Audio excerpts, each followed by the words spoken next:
Hello friends, welcome to अनुभव academy. Guys, वर्ग 3 का पेपर जल्द ही होने वाला है। उसको ध्यान में रखते हुए हमारी टीम आपको प्रीवियस ईयर पेपर के क्वेश्चन सॉल्व करा रही है और आज के 20 से 25 क्वेश्चन सॉल्व करेंगे विथ इजी एक्सप्लेनेशन।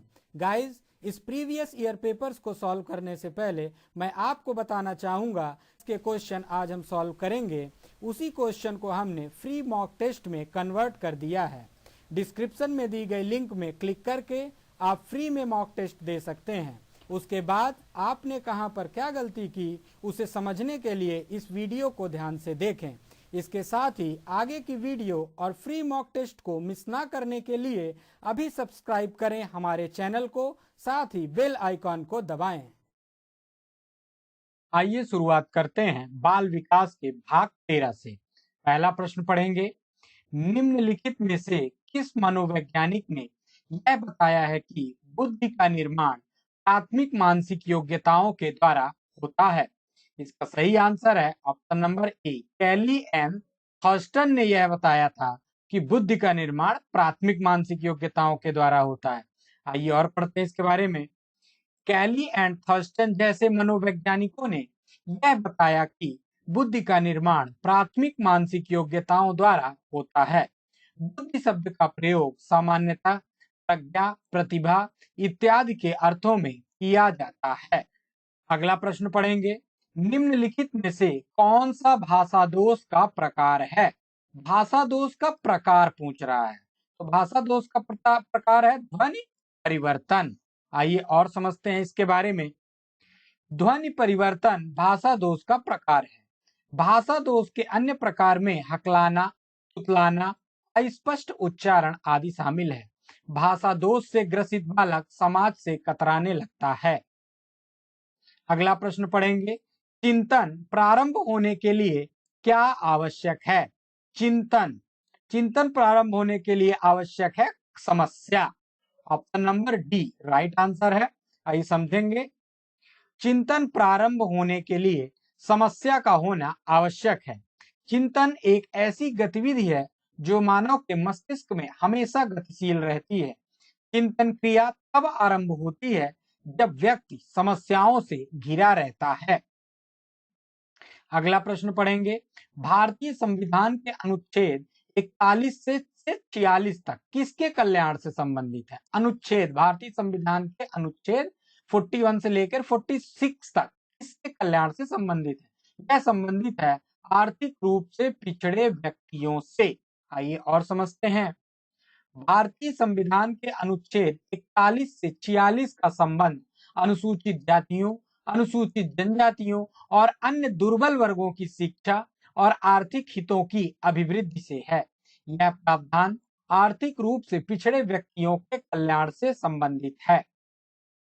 अगला प्रश्न पढ़ेंगे। डिसकैलकुलिया का तात्पर्य निम्न में से कौन सा है? डिसकैलकुलिया, इसे ध्यान रखेंगे, ये है जो हमारा गणित समझने में जो कठिनाई होती है, इससे संबंधित है।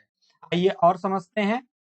डिसकैलकुलिया ऐसा विकार है जिसमें बच्चे गणित को समझने में कठिनाई का अनुभव करते हैं। डिसकैलकुलिया कई प्रकार के होते हैं, जैसे ग्राफिकल डिसकैलकुलिया, लैक्सिकल डिसकैलकुलिया। अगला प्रश्न पढ़ते हैं। सीखना आदतों, ज्ञान एवं अभिवृत्तियों का अर्जन है। यह निम्न में से किसका कथन है? यह किसका कथन है? क्रो एंड क्रो का। मतलब option number C is the right answer. और देखते हैं। क्रो एवं क्रो के अनुसार सीखना आदतों, ज्ञान एवं अभिवृत्तियों का अर्जन है। इसमें कार्यों को करने के नवीन तरीके सम्मिलित हैं और इसकी शुरुआत व्यक्ति द्वारा किसी भी बाधा को दूर करने अथवा नवीन परिस्थितियों में अपने समायोजन को लेकर होती हैं। अगला प्रश्न पढ़ेंगे। शैक्षिक प्रक्रिया के मुख्य 3 बिंदु कौन से हैं? अनुदेशन बिल्कुल नहीं, उद्देश्य सही है, अधिगम सही है, अनुभव क्रियाएं सही हैं, अर्थात 2, 3 और 4। तो हमारा option number D is the right answer. आइए और पढ़ते हैं इसके बारे में। शैक्षिक प्रक्रिया के मुख्य 3 बिंदु हैं उद्देश्य, अधिगम एवं अनुभव क्रियाएं। अध्यापक विद्यार्थियों को अधिगम अनुभव प्रदान करने के लिए विभिन्न तरीके अपनाता है। इन अनुभवों से विद्यार्थियों में व्यवहारगत परिवर्तन होते हैं। अगला प्रश्न पढ़ते हैं। एक कारक सिद्धांत निम्नलिखित में से किसने दिया? एक कारक सिद्धांत ये किसने दिया? बिने ने। आइए और पढ़ते हैं इनके बारे में। एक कारक सिद्धांत का प्रतिपादन बिने महोदय ने किया था। उन्होंने इसका प्रचलन वर्ष 1911 में किया। बाद में इस सिद्धांत का समर्थन टर्मन तथा स्टर्न ने किया।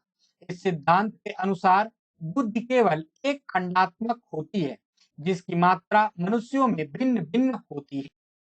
अगला प्रश्न पढ़ेंगे। बैंडूरा ने अपने सिद्धांत में किस प्रकार के प्रयोग किया? बैंडूरा ने पहला अभिप्रेरणा प्रयोग, नहीं। दूसरा प्रेक्षणात्मक अधिगम, बिल्कुल सही। बोबो-डॉल प्रयोग, बिल्कुल सही, ये भी किया। पुनरुत्पादन प्रयोग, ये नहीं किया। तो हमारा सही ऑप्शन होगा ऑप्शन नंबर बी, 2 और 3। आइए और पढ़ते हैं इसके बारे में। अल्बर्ट बैंडूरा ने सामाजिक अधिगम सिद्धांत में प्रेक्षणात्मक अधिगम एवं बोबो-डॉल का प्रयोग किया। प्रेक्षणात्मक अधिगम के माध्यम से बच्चे एक दूसरे का अनुकरण करके सीखते हैं। इस प्रकार के अधिगम में व्यक्ति सामाजिक व्यवहारों को सीखता है, जबकि बोबो-डॉल प्रयोग के माध्यम से बच्चे अपने आसपास के लोगों के व्यवहारों का प्रेक्षण करते हैं। अगला प्रश्न पढ़ते हैं। स्कैचर सिंगर सिद्धांत के संदर्भ में कौन सा कथन सत्य है? पहला, वाल्टर ने इस सिद्धांत का प्रतिपादन किया, गलत, बिल्कुल नहीं। यह सिद्धांत वर्ष 1950 में दिया गया। कौन सा सिद्धांत? स्कैचर सिंगर सिद्धांत, बिल्कुल सही। तीसरा, संवेग एवं शारीरिक अनुक्रिया पर आधारित है, नहीं, बिल्कुल गलत। चौथा, संवेग चरणों को समझने की कला है, बिल्कुल सही। तो 2 और 4 सही हैं। तो हमारा सही आंसर होगा ऑप्शन नंबर सी, 2 और 4। आइए और पढ़ते हैं इसके बारे में। स्कैचर सिंगर सिद्धांत को संवेग के द्विकारक सिद्धांत के नाम से जाना जाता है। यह सिद्धांत वर्ष 1950 में दिया गया।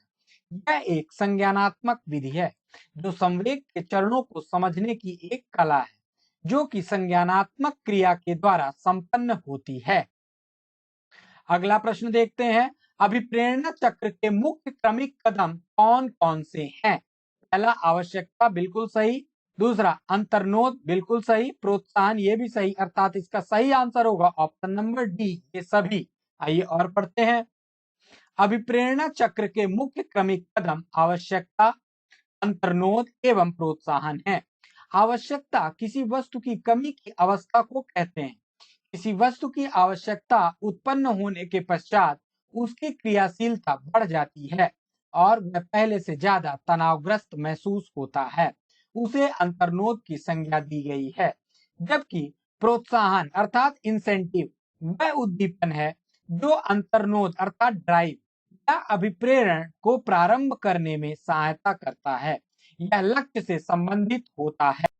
अगला प्रश्न पढ़ेंगे। निम्नलिखित में से कौन से स्वाभाविक प्रेरक के उदाहरण हैं? स्वाभाविक प्रेरक का उदाहरण कौन सा? अनुकरण। तो सही आंसर है ऑप्शन नंबर सी। आइए और पढ़ते हैं।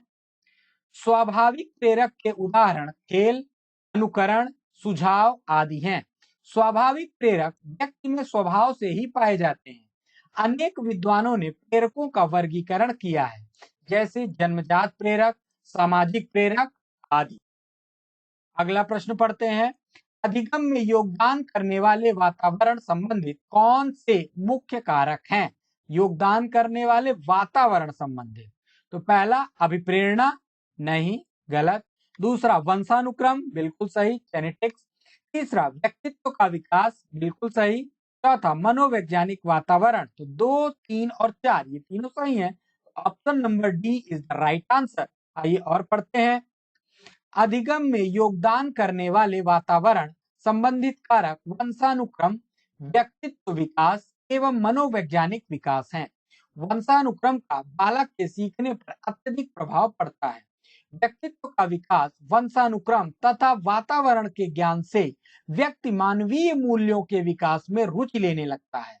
मनोवैज्ञानिक वातावरण भी कक्षा में विद्यार्थियों के सीखने की प्रक्रिया को प्रभावित करता है। अगला प्रश्न पढ़ेंगे, मनोलैंगिक विकास में सुप्तावस्था का वर्ष अंतराल संबंधित है। मनोलैंगिक विकास में वर्ष अंतराल, इसका सही आंसर है ऑप्शन नंबर बी, 6 वर्ष से यौवन तक। आइए समझते हैं इसके बारे में। मनोलैंगिक विकास में सुप्तावस्था 6 वर्ष से यौवन अवस्था तक संबंधित है। लैंगिक भेदभाव समाज में असमानता का कारण है। लैंगिक अर्थात पुरुष और स्त्री। विभिन्न आयु वर्ग के बच्चों में सोचने की क्षमता का विकास प्रत्येक स्तर पर अलग अलग होता है। अगला प्रश्न पढ़ते हैं, निचली कक्षाओं में शिक्षण खेल पद्धति मूल रूप से आधारित है। शिक्षण की खेल पद्धति किस पे आधारित है? इसका सही आंसर है ऑप्शन नंबर सी, विकास एवं वृद्धि के मनोवैज्ञानिक सिद्धांत पर। आइए पढ़ते हैं इसके बारे में।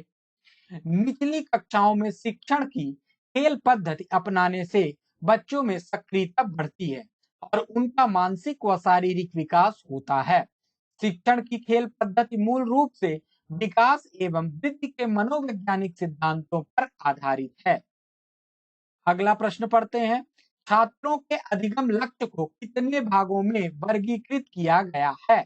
अधिगम लक्ष्यों को कितने भागों में? तो इसको 3 भागों में वर्गीकृत किया गया है। आइए पढ़ते हैं, छात्रों के अधिगम लक्ष्य को ज्ञानात्मक, भावात्मक एवं क्रियात्मक 3 भागों में वर्गीकृत किया गया है। इस अधिगम प्रक्रिया के अंतर्गत विद्यार्थी को जानना, अनुभव करना एवं क्रिया करना शामिल है। अगला प्रश्न पढ़ते हैं, विद्यालय में समावेशन मुख्यतः केंद्रित होता है। समावेशन किस पर केंद्रित होता है? विशिष्ट श्रेणी वाले बच्चों के लिए सूक्ष्म प्रावधानों के निर्माण पर। बिल्कुल सही, ए इज द राइट आंसर। आइए पढ़ते हैं इनके बारे में। विद्यालय के अंतर्गत प्रत्येक श्रेणी के विद्यार्थी के लिए योजना का निर्माण किया जाता है। कभी कभी ऐसी परिस्थिति का भी जन्म होता है कि विद्यार्थी के संपूर्ण विकास की जिम्मेदारी विद्यालय के ऊपर आ जाती है और वह समावेशी विकास पर जोर देने लगता है, किंतु यह व्यवस्था विशिष्ट श्रेणी वाले बच्चों के लिए अति सूक्ष्म प्रावधानों के निर्माण पर ही संभव है। आइए अगला प्रश्न से पढ़ते हैं, कक्षा में प्रश्न पूछे जाने का उद्देश्य निम्नलिखित में से है। कक्षा में प्रश्न पूछने का उद्देश्य, जो प्रश्न पूछे जाते हैं वो अध्ययन का पुनरावलोकन, अर्थात जो भी पढ़ा गया है उसे पुनः देखकर बच्चे उसका बार बार अध्ययन कर रहे हैं कि नहीं कर रहे हैं। आइए और समझते हैं। कक्षा में प्रश्न पूछे जाने का उद्देश्य पहले से प्राप्त अध्ययन का पुनरावलोकन करना होता है। पुनरावलोकन मतलब पुनः अवलोकन। इसके साथ ही मौखिक प्रश्नों से कक्षा में अनुशासन बनाए रखना होता है, जिससे सभी बालकों का ध्यान एकाग्र किया जा सके। अगला प्रश्न देखते हैं, भाषा विकास के लिए सबसे संवेदनशील समय निम्नलिखित में से कौन सा है? सबसे संवेदनशील समय भाषा विकास के लिए है प्रारंभिक बचपन का समय। आइए और पढ़ते हैं इसके बारे में। बच्चों में भाषा विकास के लिए सर्वाधिक संवेदनशील समय प्रारंभिक बचपन का समय होता है। इस अवस्था में बालक की अनुभूति सरल, स्पष्ट एवं सही होती है। आज का अंतिम प्रश्न पढ़ेंगे। स्किनर के अनुसार सीखने में प्रतिवादी अनुक्रिया वह अनुक्रिया है जो स्पष्ट करती है। किस चीज को स्पष्ट करती है? स्पष्ट उद्दीपन द्वारा उत्पन्न होती है। ए इज द राइट आंसर। आइए और समझते हैं। अधिगम के सिद्धांतों में सक्रिय अनुबंधन के नाम से जाने जाने वाले सिद्धांत के प्रतिपादक अमेरिकन मनोवैज्ञानिक B.F. स्किनर हैं। इनके अनुसार सीखने में प्रतिवादी अनुक्रिया वह अनुक्रिया है जो स्पष्ट उद्दीपन द्वारा उत्पन्न होती है। दोस्तों, मैं जो भी आंसर पढ़ता हूं वो आपको स्क्रीन में दिखाई भी देते हैं, इसलिए क्योंकि अगर आपको आंसर सुनाई नहीं दिया, स्पष्ट समझ में नहीं आया, तो आप स्क्रीन को पॉज करें, उसको खुद पढ़ें, समझने का प्रयास करें। तो दोस्तों, चैनल को सब्सक्राइब जरूर करें, जिससे आगे आने वाले वीडियोस आसानी से आपको मिल सकें। नमस्कार दोस्तों।